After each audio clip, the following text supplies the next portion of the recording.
Quando parecia ter chegado ao fim, os dois irmãos em Cristo que estavam na frente apertaram a mão do orador e limparam os sapatos numa noite, tirando-lhes o barro úmido em que fora sepultado o morto. Logo os rostos voltaram a ficar imediatamente naturais e humanos, e um deles me pareceu de repente conhecido. Era, segundo imaginei, o homem que naquele dia carregava o cartaz, o mesmo que entregou aquele pequeno livro. Naquele instante, como me parecesse havê-lo reconhecido, o homem se voltou e agachou-se. Deteve-se a baixar a bainha das calças de fazenda negra, que trazia arregaçada sobre os sapatos, e afastou-se às pressas dali, com o guarda-chuva pendurado ao braço. Saí atrás dele, alcancei-o, cumprimentei-o com a cabeça, mas ele parecia não me reconhecer. "Hoje tem espetáculo?" perguntei, tentando piscar um olho à maneira daqueles que compartilhavam um segredo. Mas semelhante linguagem mímica havia deixado de ser natural para mim, pois, vendo como vivia, quase perdera o hábito de falar e senti que toda a minha tentativa de fazer um sinal acabara não passando de uma estúpida careta. "Espetáculo?" grunhiu o homem, olhando-me como se jamais me tivesse deitado os olhos. "O senhor que vá à Águia Negra, se é o que deseja." Na verdade, eu não estava seguro se aquele era ou não o homem do cartaz. Decepcionado, continuei a caminhar, sem saber aonde ia, sem metas, sem preocupações ou deveres. A vida me sabia horrivelmente amarga. O asco que morava em mim estava atingido a seu mais alto nível. Sentia que a vida me empurrava, me arrastava para fora. Furioso, corri pela cidade em brumas, tudo me parecendo cheirar a terra e a fossa. Não! Em meu enterro não haveria nenhum daqueles pássaros da morte, com suas sotainas e seus murmúrios piedosos. Ah! Para qualquer sítio que olhasse, para qualquer parte que lhe dirigisse o pensamento, em lugar algum me esperava uma alegria.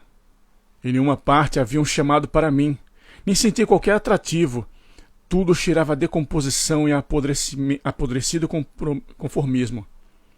Tudo era velho, murcho, triste. Balor foi esgotado. Meu Deus, como era possível tal coisa? Que havia sido de mim, que tivera as asas da juventude e da poesia, o amigo das musas, o viajante do mundo, o ardente idealista. Como me sobrevieram a paralisia tão lenta e furtiva, esse ódio contra mim mesmo e contra todos, essa obstrução de todo sentimento, essa profunda e perniciosa indolência, esse imundo inferno de saciedade e coração vazio. Ao passar pela biblioteca, encontrei-me com um jovem professor, com quem havia conversado algumas vezes e a quem fora procurar em sua casa quando da última vez em que estive aqui, faz alguns anos, para conversarmos sobre mitologia oriental. Um tema que então me interessava muito.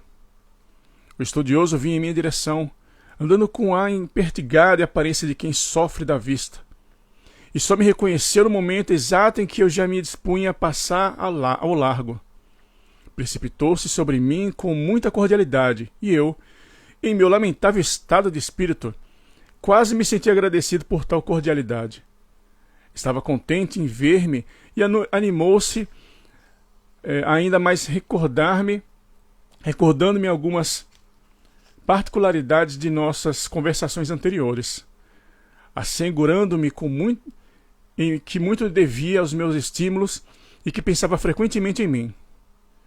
Desde aquela época não voltara a conversar com nenhum colega da maneira tão emotiva e proveitosa. Perguntou-me desde quando estava na cidade. Menti, uns poucos dias apenas. E por que ainda não fora visitá-lo.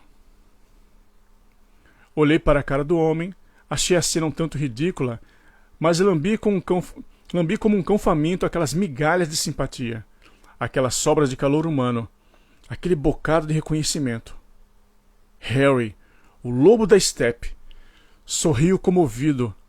A baba veio-lhe as fauces secas e, contra sua vontade, deixou-se entregar ao sentimentalismo. Sim, tornei a mentir. Estava aqui apenas de passagem, por motivos de estudos, e não me sentia muito bem disposto, senão já teria ido visitá-lo, é claro.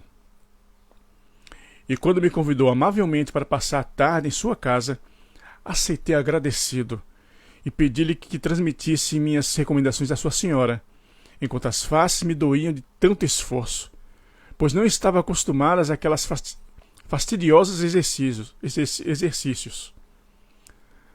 E durante o tempo em que eu, Harry Heller, estive em meio à rua surpreso e envaidecido, estudantemente polido e sorridente, diante do rosto míope e bondoso do colega professor, o outro Harry ficou ao lado, rindo-se ironicamente e pensando no irmão tão singular, tão desnaturalizado, tão mentiroso que tinha, pois não fazia 2 minutos havia arreganhado os dentes contra o mundo maldito e agora, à primeira chamada, ao primeiro saudar ingênuo de um honrado homem de bem, se sentia comovido e extremamente condescendente.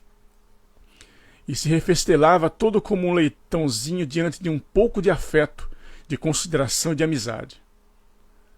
Assim estavam os dois Harrys, as duas figuras extraordinariamente antipáticas diante do professor, insultando-se, observando-se e cuspindo-se mutuamente, e ao mesmo tempo fazendo a si mesmas, como sempre que se achava nessa situação, a mesma pergunta, se aquilo não passava de debilidade e estupidez humana, vulgar falta de hombridade, ou se aquele sentimental egoísmo, aquela falta de caráter, aquele desmazelo e dissensão dos sentimentos era simplesmente uma peculiaridade dos lobos da estepe.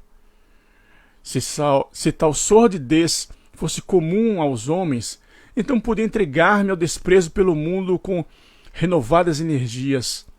Mas se fosse apenas uma debilidade pessoal, então lhe estava o motivo para uma orgia de autodesprezo. Com a disputa entre os dois Harrys, o professor foi quase esquecido. De repente voltou a aparecer-me aborrecido e me apressei em despachá-lo.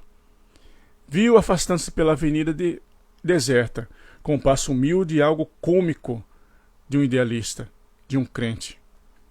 Alvoroçava-se a batalha em meu interior. Enquanto eu contraía e estendia mecanicamente os dedos entumecidos em luta contra a gota, tive que confessar a mim mesmo que havia deixado apanhar, que aceitaram um convite para jantar às 7:30 da noite, com a obrigação de fazer cortesias, de conversar assuntos científicos e de contemplar a felicidade de uma família estranha. Voltei furioso para casa, misturei conhaque com água, engoli minhas pílulas para a gota, estendi-me no divã e deitei a ler. Quando consegui entregar-me a um instante à leitura da Viagem de Sofia, de Memel à Saxônia, um folhetim encantador do século XVIII, recordei-me de repente do convite e de que não estava barbeado nem vestido. Sabe Deus por que motivos havia concordado em aceitar o convite. Assim sendo, Harry, levanta-te, deixa o livro de lado, ensaboa a cara, raspa a barba até sair sangue, veste a roupa e entrega-se ao convívio dos homens. E enquanto me barbeava, pensei no imundo buraco de lama do cemitério, do qual havia baixado o desconhecido, e nos rostos avinagrados dos confrateiros irmãos de Cristo, mas não consegui rir-me disso nenhuma só vez.